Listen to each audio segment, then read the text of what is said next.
En el nombre del Padre, y del Hijo, y del Espíritu Santo.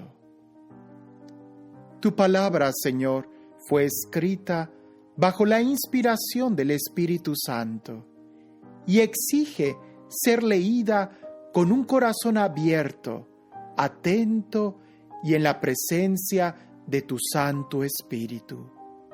Por eso lo invoco diciendo: ven, Espíritu Santo, llena los corazones de tus fieles y enciende en ellos el fuego de tu amor. Envía tu Espíritu Creador y renueva la faz de la tierra. Oh Dios, que has iluminado los corazones de tus hijos con la luz del Espíritu Santo, haznos dóciles a sus inspiraciones para gustar siempre el bien y gozar de su consuelo. Por Jesucristo nuestro Señor. Amén. Quinta antítesis: tinieblas y columna de fuego. Grandes e inexplicables son tus juicios. Por eso las almas ignorantes se extraviaron cuando los impíos creían que podían oprimir a la nación santa. Quedaron prisioneros de las tinieblas y encerrados en una larga noche, recluidos en sus casas, fugitivos de la eterna providencia. Cuando creían que permanecían ocultos con sus secretos pecados, bajo el oscuro velo del olvido, se vieron dispersos, presa de terrible espanto y sobresaltos por apariciones. El rincón que los escondía no los libraba del miedo, pues también allí retumbaban ruidos escalofriantes, y se aparecieron sombríos fantasmas de rostros lúgubres. El fuego era incapaz de alumbrar y el brillo resplandecientemente de las estrellas no alcanzaba a iluminar aquella horrible noche. Solo les lucía una llamarada aterradora que ardía por sí misma, y cuando desaparecía la visión, quedaban aterrados, considerando aún más horrible lo que habían visto. Las artes mágicas resultaron ineficaces y su pretendido saber quedó en ridículo, pues los que prometían expulsar miedos y sobresaltos del alma enferma, enfermaban ellos mismos con temores absurdos. Y aunque nada inquietante los atemorizase, sobresaltados por el paso de los bichos y el silbido de los reptiles, se mordían de miedo y se negaban a mirar hasta el aire inevitable. Pues la maldad es cobarde y se condena a sí misma. Acosada por la conciencia, imagina siempre lo peor, y el miedo no es otra cosa que el abandono de los recursos de la razón. Cuanto menor es la propia confianza, mayor parece la causa desconocida del tormento. Durante aquella noche verdaderamente imposible, surgida de las profundidades del impotente abismo, adormecidos en el mismo sueño o bien eran perseguidos por apariciones fantasmales o desfallecían por el abandono del alma, pues les sobrevino un miedo repentino e inesperado. Así, cualquiera que caía en tal situación quedaba atrapado, encadenado en aquella prisión sin hierros, ya fuera labrador o pastor, o un obrero que trabajara en solitario. Sufría sorprendido por la ineludible fatalidad, pues todos estaban atados a una misma cadena de tinieblas. El silbido del viento, el canto melodioso de las aves en las frondosas ramas, la cadencia del agua que corría impetuosa, el estruendo de las rocas desprendidas, la carrera invisible de animales que retozan, el rugido de las fieras más salvajes, el eco que retumba en las oquedades de los montes, los dejaba paralizados de terror. El mundo entero resplandecía con luz radiante, entretenido sin trabas en sus quehaceres, pero solo sobre ellos se extendía una noche insoportable. imagen de las tinieblas que les esperaban, aunque ellos eran para sí mismos más insoportables que las tinieblas. Sin embargo, una magnífica luz brillaba para tus santos. Los egipcios, que oían su voz sin distinguir su figura, los felicitaban por no haber padecido como ellos. Les daban las gracias porque no se vengaban de los agravios recibidos y les pedían perdón por su conducta hostil. Tú, en cambio, preparaste una columna de fuego como guía para el viaje desconocido y como sol inofensivo para la gloriosa travesía. Bien merecían verse privados de la luz y prisioneros de las tinieblas, quienes tuvieron encarcelados a tus hijos, que habían de dar al mundo la luz incorruptible de la ley. Sexta antítesis: noche trágica y noche liberadora. A los que habían decretado matar a los niños de los santos, salvándose uno solo, abandonado, les arrebataste el castigo una multitud de hijos, y los hiciste perecer junto en las aguas impetuosas. Aquella noche fue previamente anunciada a nuestros antepasados, para que se animasen sabiendo bien en qué juramentos habían creído. Tu pueblo esperaba la salvación de los justos y la destrucción de los enemigos, pues con los que castigaste a los adversarios, nos glorificaste llamándonos a ti. Los santos hijos de los buenos ofrecían sacrificios en secreto y establecían unánimes esta ley divina, que los santos compartirían los mismos bienes y peligros, cantando previamente las alabanzas de los antepasados. Les respondía el grito disonante de los enemigos y cundían los lamentos de los que lloraban a sus hijos. El esclavo y el amo sufrían idéntico castigo y el plebeyo padecía la misma pena que el rey.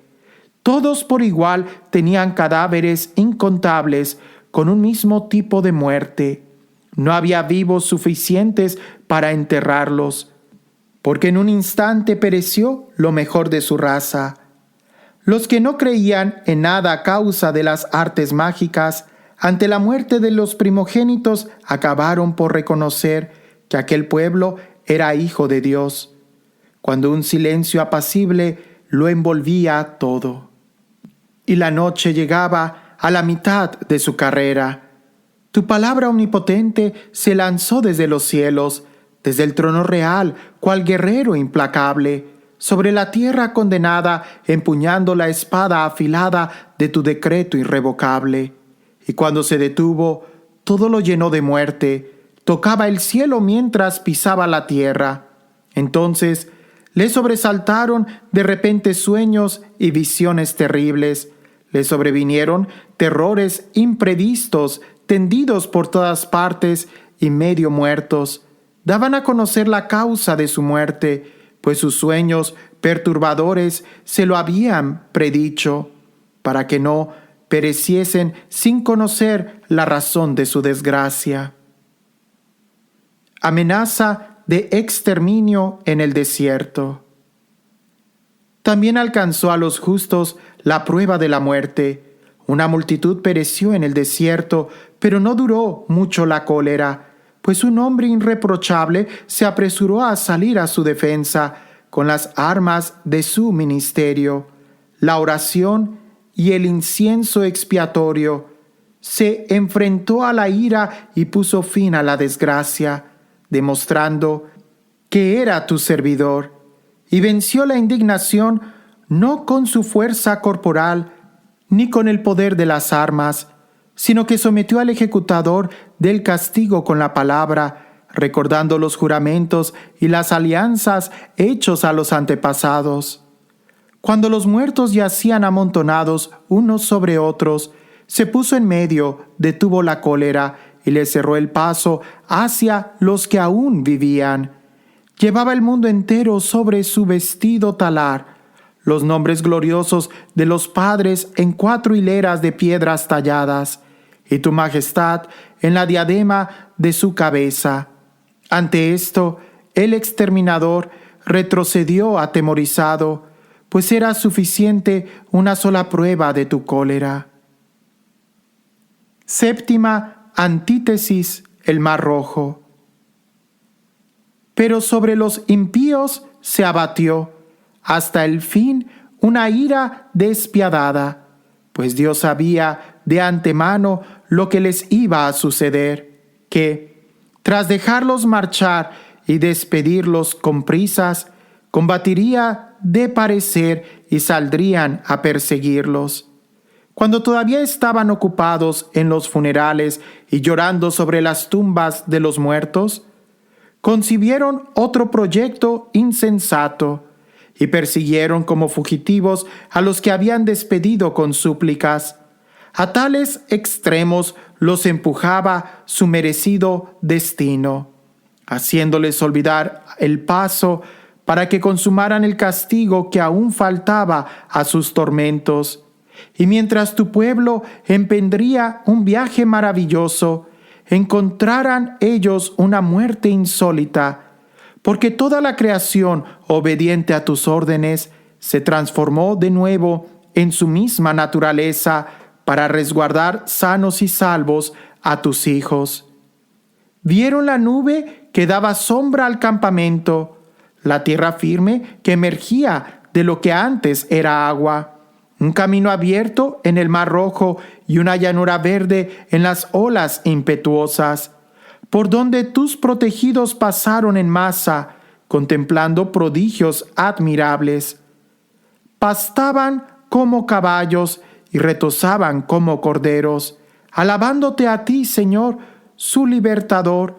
Todavía recordaban lo sucedido en su destierro, como la tierra, en vez de generación animal, produjo mosquitos, y como el río, en vez de peces, vomitó una multitud de ranas. Más tarde vinieron también un modo nuevo de nacer las aves, cuando, urgidos por el apetito, pidieron manjares delicados, y para satisfacerlos salieron codornices del mar. Egipto más culpable que Sodoma. Los castigos recayeron sobre los pecadores, precedidos como aviso de una furia de los rayos, pues padecían justamente por sus propias maldades y por haber albergado el odio más feroz contra los extranjeros.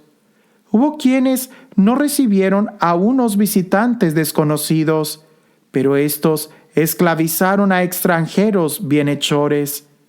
Pero aún hay más, pues a aquellos se les pedirá cuentas por haber recibido hostilmente a los extranjeros.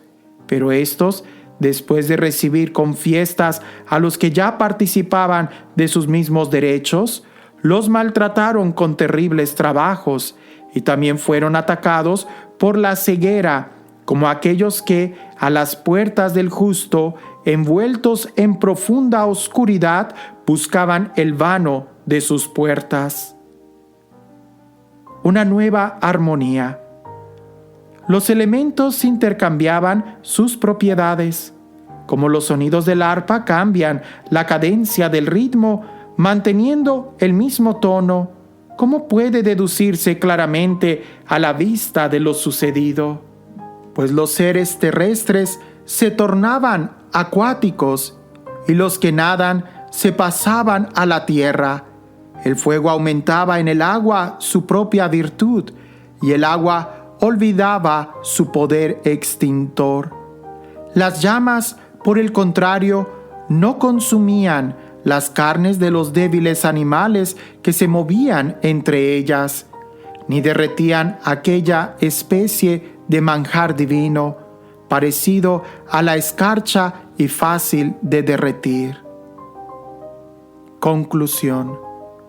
En todo, Señor, engrandeciste y glorificaste a tu pueblo, y no dejaste de asistirlo nunca y en ningún lugar.